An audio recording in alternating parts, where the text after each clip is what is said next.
ಕೇಳಬೇಕಲ್ಲ, ಕೇಳಿ ಏನಾಗಿದೆ ಏನು ಹೋಗಿದೆ ಅನ್ನೋದಕ್ಕೊಂದು ಪ್ಲಾಟ್ಫಾರ್ಮ್ ಇದೆ.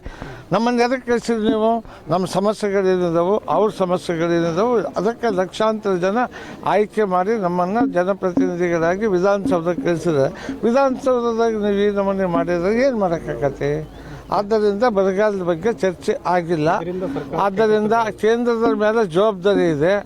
ಮಳೆ ನಾನು ಹೇಳಿದ್ದೇನೆ, ಕೆಲವು ಕಡೆ ಅಂತೂ ಮಳೆ ಆಗೇ ಇಲ್ಲ. ನಮ್ಮಲ್ಲಿ ಸ್ವಲ್ಪ ಹಸಿರು ಬರ ಅಂತ ತಾವ ಮೊನ್ನೆ ಹೇಳಿದ್ರಿ. ಹಸಿರಾಗಿದೆ, ತೆನೆ ಇಲ್ಲ, ಕಾಳಾಗಿಲ್ಲ, ಶೇಂಗಾನು ಹಸಿರಿದೆ. ಕಿತ್ತು ನೋಡಿದರೆ ನೀವು ಕೂಡ ಮೊನ್ನೆ ನಮ್ಮ ಅರಬಗೊಂಡ ಮತ್ತು ಅಳಲ್ಕೆರೆ ಒಳಗೆ ಎಲ್ಲ ನೋಡಿದರು. ಆದ್ದರಿಂದ ಸರಿಯಾದ ಪರಿಸ್ಥಿತಿ ಇಲ್ಲ. ಬರಗಾಲ ಡಿಕ್ಲೇರ್ ಮಾಡಬೇಕು ಅಂತ ಹೇಳಿ ನಾವು ಕೂಡ ಒತ್ತಡ ತಂದಿದ್ದೇವೆ. ಅದು ಚರ್ಚೆ ಇನ್ನೂ ಆಗಕ್ಕೆ ಬಿಟ್ಟಿಲ್ಲ. ಚರ್ಚೆ ಆದಾಗ ನಾವು ಚರ್ಚೆ ಮಾಡ್ತೀವಿ. ಪ್ರಸ್ತಾವನೆ ಸಲ್ಲಿಸಲಾಗಿದೆಯಾ? ಜಿಲ್ಲಾಡಳಿತದಿಂದ ಪ್ರಸ್ತಾವನೆ ಸಲ್ಲಿಸಿದ್ದೇವೆ. ಎಲ್ಲರಿಗೂ ಗೊತ್ತಿದೆ, ವಾಡಿಕೆಯಂತೆ ಎಷ್ಟು ಮಳೆ ಬರಬೇಕಾಗಿತ್ತು ಅಷ್ಟು ಮಳೆ ಆಗಿಲ್ಲ. 40% ಹೆಚ್ಚು ಮಳೆ ಆಗಿಲ್ಲ ವಾಡಿಕೆಗಿಂತ. ಆದ್ದರಿಂದ ಅದೆಲ್ಲದೂ ನಮ್ಮ ಮಾಪನಗಳದಾವೆ. ಎಷ್ಟು ಮಳೆ ಆಗಿದೆ, ಏನಾಗಿದೆ ಅನ್ನೋದು ಎಲ್ಲದೂ ಕೂಡ ಗೊತ್ತಿದೆ. ಆ ಪ್ರಕಾರ ನಾವು ತಯಾರಿದೆ. ಸರ್, ಈಗ ರಾಜ್ಯದಲ್ಲಿ ಸಕ್ಕರೆ ಮತ್ತು ಬೆಲ್ಲದ ದರ ಏಕಾಏಕಿ ಏರಿಕೆ ಆಗಿರುವಂಥದ್ದು ಏನು ರೀಸನ್ ಸರ್? ಅದು ನಮಗೂ ಗೊತ್ತಿಲ್ಲ. ಕೃತಕ ಅಭಾವ ಯಾವ ರೀತಿ ಮಾಡಿದ್ದಾರೆ ಏನೋ. ಈಗ 2-3 ದಿವಸದಿಂದ ಅದು ಜಾಸ್ತಿ ಆಗಿದೆ. ಈಗ 36-37 ರೂಪಾಯಿ ಇದ್ದಿದ್ದು 38 ರೂಪಾಯಿ ಇದ್ದಿದ್ದು ಇದಕ್ಕಿದ್ದಂಗೆ 60 ರೂಪಾಯಿಗೆ ಬಂದಿದೆ. ನಾನು ಪತ್ರಿಕೆಗಳಲ್ಲಿ ನಾನು ನೋಡಿದೆ 60 ರೂಪಾಯಿ ಬಂದಿದೆ. ಈ ಕೆಲವು ಸಗಟು ವ್ಯಾಪಾರದಾರರು ಅಭಾವವನ್ನು ಸೃಷ್ಟಿಸಿ ಈಗ ಇನ್ನೊಂದು ಹೇಳ್ತಾರೆ, ಮಿಥಾನಾಲ್ ಚಾಲೂ ಮಾಡಿರೋದ್ರಿಂದ ಸಕ್ಕರೆ ಎಥನಾಲ್ ಚಾಲೂ ಮಾಡಿದ್ರಿಂದ ಆ ಸಕ್ಕರೆ ಅದು ಆಗ್ತಕ್ಕಂಥದ್ದು ಅಲ್ಲಿ ಅದು ಇದು ಆಗ್ತಾಯಿದೆ.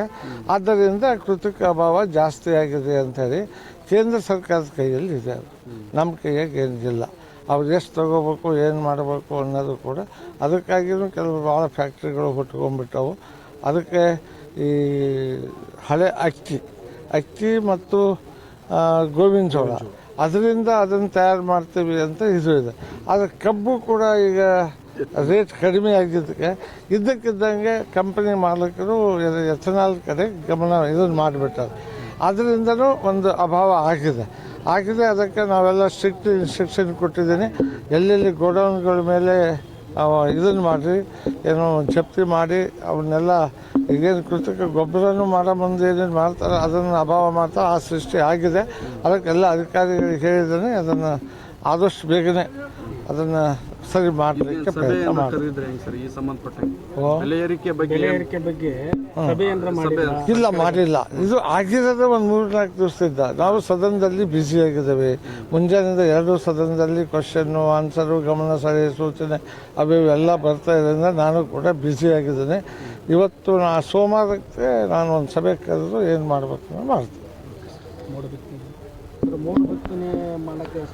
ಮೋಡ ಬಿತ್ತನೆ ಮಾಡೋಕ್ಕೆ ನಮ್ಮ ಹಿಂದಿನ ಮಂತ್ರಿಗಳು ರಾಮಲಿಂಗಾರೆಡ್ಡಿ ಅವರಿದ್ದಾಗ ಭಾಳ ಪ್ರಯತ್ನ ಮಾಡಿದ್ರು. ಈಗೂ ಕೂಡ ಮೋಡ ಇರಬೇಕು. ಮೋಡ ಇದ್ದಾಗ ಮಾತ್ರ ಮಾಡಲಿಕ್ಕೆ ಬರ್ತೈತೆ. ಅದಕ್ಕೆ ಕೆಲವು ಕಂಡೀಷನ್ಗಳಿದಾವೆ, ಹೇಗಿರಬೇಕು ಇದನ್ನು ಅಂತ ಅದನ್ನೆಲ್ಲ ನೋಡಿ ಮಾಡಲಿಕ್ಕೆ ಪ್ರಯತ್ನ ಮಾಡ್ತಾರೆ.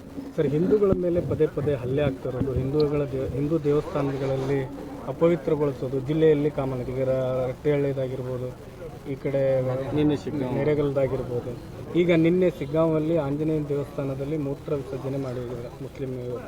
ಇದ್ರ ಬಗ್ಗೆ ಕಾನೂನು ಸುವ್ಯವಸ್ಥೆ ಹದಗೆಡ್ತಾ ಜಿಲ್ಲೆಯಲ್ಲಿ ಅನ್ನುವಂಥ ಪ್ರಶ್ನೆ ಮೂಡಿದೆ. ಅದೆಷ್ಟಕ್ಕೆ ಕಾನೂನು ಸುವ್ಯವಸ್ಥೆ ಹದಗೆಡ್ತದೆ ಅಂತ ಗೊತ್ತಿಲ್ಲ. ಯಾವನೋ ಕುಡಿದು ಏನೋ ಮಾಡಿಕೊಂಡು ಮಾಡಿದರೆ ಅದು ತಪ್ಪು. ನಾವು ಅದ್ರ ಬಗ್ಗೆ ನಾನು ಇದನ್ನು ಮಾಡಲಿಕ್ಕೆ ಹೋಗೋದಿಲ್ಲ. ನಾನು SP ಅವ್ರ ಜೊತೆ ಮಾತಾಡಿದ್ದೀನಿ, ಸಂಬಂಧಪಟ್ಟಂಥ ಪೊಲೀಸ್ ಅಧಿಕಾರಿಗಳ ಜೊತೆ ಚರ್ಚೆ ಮಾಡಿದ್ದೇನೆ.